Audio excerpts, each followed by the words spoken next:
So here I am on the M6, heading back down south, back to Berkshire. And today I'm going to talk about road pricing and the M6 toll, because I'm on the M6 at the moment and I'm going to be taking the toll section. I just want you to compare and contrast with how much traffic is on the motorway here on the M6. The M6 is not a motorway that I've regularly used in my life, not like the M3, M4, M40 and 25, but this one I've used it a number of times.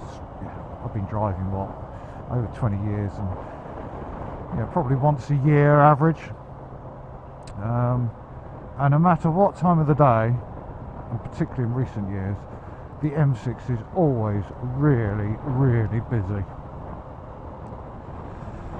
And it's not a question of roadworks or accidents or anything, it's just sheer volume of traffic using the motorway, using the M6 here.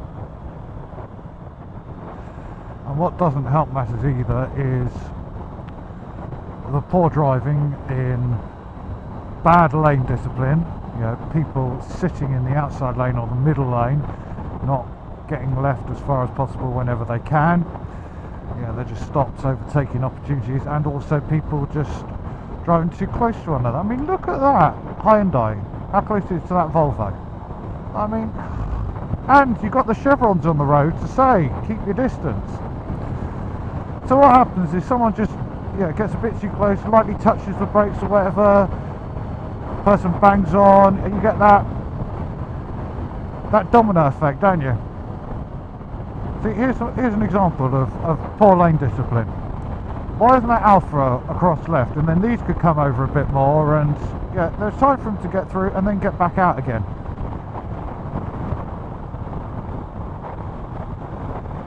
It is horrendous. And on a motorway that's got very high volume of traffic on it, it just causes congestion and tailworks. So again, why is that Vauxhall sitting in the middle lane? Here you can just see on this stretch here how much congestion and high volume of traffic on the M6 again. See, why are all these vehicles in the lane to the right of me now all sitting there and not getting over? Cha-ching! Well done, that man. So here we come up to the beginning of the M6 toll, and you can see variable speed limits kicked in most of the traffic going off now to the left. 40 mile an hour, various speed limit down there, national speed limit on the M6 toll. Look at how the traffic has just completely thinned out, because you've got to pay. It is an absolute joy to ride or drive on a motorway like this, without all the traffic, all the congestion. It's far more relaxing. It is. I can't think of another word to describe it apart from joy. But it does come with a price. I mean, travelling through the peak hours, effectively you get a bit cheaper through the night, but during the day, a car I think is £5.50 each time you use it, and a motorbike is £3. So this will cost me £3. As an aside, the standard of driving doesn't automatically increase. Why are these vehicles sitting in the middle lane? What's the point? Now, I'd never know here whether or not I should pull out and overtake, go around, or whether I'm just perfectly okay to carry on this way. Because it does say in the highway code that you're allowed to go past if a lane of traffic is moving slower than you are. It's not like I've been in the middle lane and ditched into the inside and then come back out and kind of done an undertake manoeuvre. I've just carried on in the lane that I was in. Yeah, I don't know. I don't know what the what other people's views on that are, but I digress. So I was saying, M6 toll, it comes at a cost. £5.50 for cars, £3 for motorbikes. Now, for me, I'm lucky. You know, I can afford to run a couple of bikes. You know, £3 on the M6 toll is not going to kill me. And also, plus the fact, because I'm travelling with work will pick the bill up. Very nice of them. Well done, work. But if you were using this every day as part of your daily commute, it could soon rapidly, you know, clock up. I mean, what? Let's think about it. 250 odd working days in a year. Take off, what, 25 days between that for annual leave. So let's say, as argument's sake, 225 days. Yeah, £3, £6 a day. You're looking at 1,200 quid a year, 1,300 quid, something like that. If you ride a motorbike every day, working day commuting, and for a car, what, £2.5 grand. Now that's a significant extra cost, especially when we already pay some of the highest fuel duty rates, not just in Europe but also in the world. So we're paying for it in tax on our fuel, and also we pay road tax, or vehicle excise duty as it's known. So the argument is, well, we've already paid for our roads, so why should we be having to pay again? I think that's a very valid point. I think the problem is over successive years, probably since the 70s onwards, when it's come to the government's budget every year, the Chancellor has always looked at motorists as a way of extracting a bit more cash. Road fund tax has gone up, fuel duty's gone up, and you can see the conversation. You know, 1 year you can see a Chancellor going, oh, I'm having problems balancing the books, and some smart civil servant saying, why don't you add a little bit onto fuel duty? That'll cover the cost for it. And the politician goes, well, yeah, but yeah, it's going to be used for stuff other than on the roads and for transport. I'm not sure the public would be happy with it.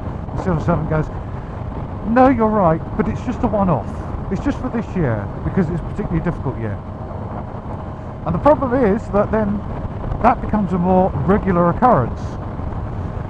And you then get to the stage where successive chancellors have done it so many times that as motorists, in the UK, we're one of the most highly taxed going, and the money that we pay in tax actually is spent on a load of other stuff rather than the roads, or spent on a load of other stuff rather than transport, because I'll include buses, trains, all that sort of thing, public transport in it. And so you get to the stage now where so much money that's collected from the motorist is being spent on other public services, a lot of it probably on the NHS, that there is not enough money to be able to properly look after our road network. Potholes, for example. How many of you, in the UK, notice potholes that get worse and worse each year, don't get filled as regularly as they could do? It's because local authorities haven't got the money to be able to do it. And this is a problem. So the only way, often, to get some more infrastructure in or do things, and this is how the M6 toll was done, was design of, well, okay, we'll get private money rather than public money, to pay for it and construct it, and then we'll charge a toll. Is this the future of our roads? Would you be happy to have more motorways with a toll on it? Certainly for occasional use, and to have a motorway like this. Look how wide open and fantastic it is. Both ways, going that way as well and coming this way. Occasional use, I'd happily pay some money for it. If I was having to use the motorway as part of my daily commute, no, I wouldn't be so happy.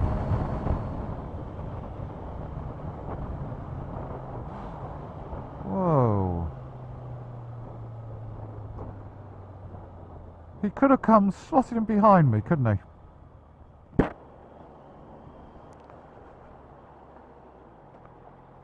Trying to knock me off.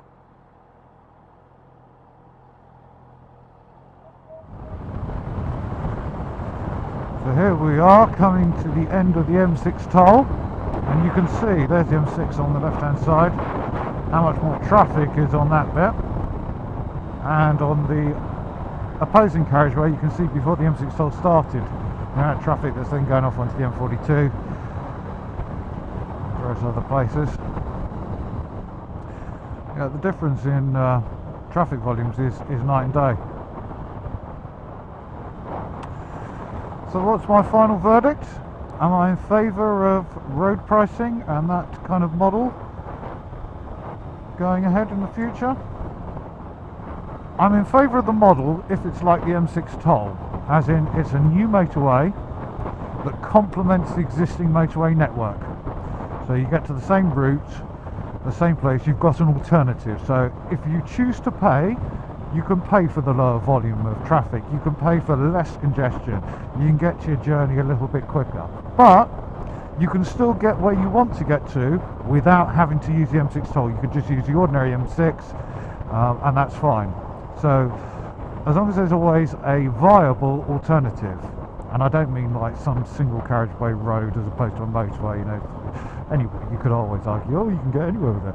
A proper viable alternative, then yes, I probably am in favour.